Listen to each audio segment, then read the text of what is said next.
Your asparagus course is a sure sign that we're solidly in spring finally. For us in the kitchen, it's nice to put the root vegetables aside. We've been serving them now for 3.5 months.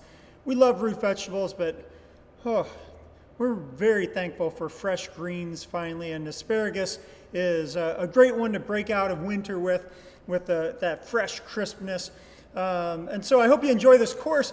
The course itself is a really good example of our zero waste program, and we talk a lot about that program because we're proud of it. We know that we do so much more than pretty much any restaurant in the country. It's a top priority for us, and so we like to tout our 5 gallons of food waste a week, and that of course goes to compost, so it's not really waste.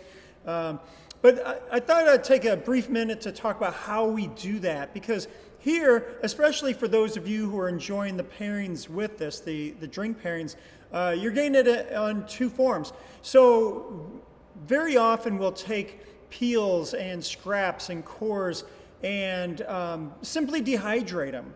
Other times we'll pickle them, we'll turn them into kombucha, into vinegars, into misos. When we make something fancy for you by punching it out instead of giving you the whole vegetable, that means there's scrap. There's the whatever we left after we punched out the circle or the square. And so we have to do something with that. And one of the things we do most often, like I mentioned, is misos. Technically, they're not misos, they're amino acids, but we can grind them up, add some koji salt, and then wait 6 months to a year, and then we have a condiment very similar to miso that we can use to flavor foods. And so we do that often. But here, dehydrating is the one that you're seeing because we work it into the crumble or the granola, and this is something you can do at home. Store up your scraps, put them in a Ziploc, put them in the freezer, and when that bag is full, put in your oven for maybe overnight at the lowest temp with the door cracked. Unless you have a dehydrator, then just dehydrate. But then you can take that and put it into a blender or a spice grinder, a coffee grinder, and what you have is essentially bouillon.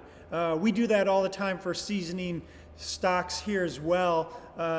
We can do our own homemade bouillon cube. But here it's worked into the crunch itself.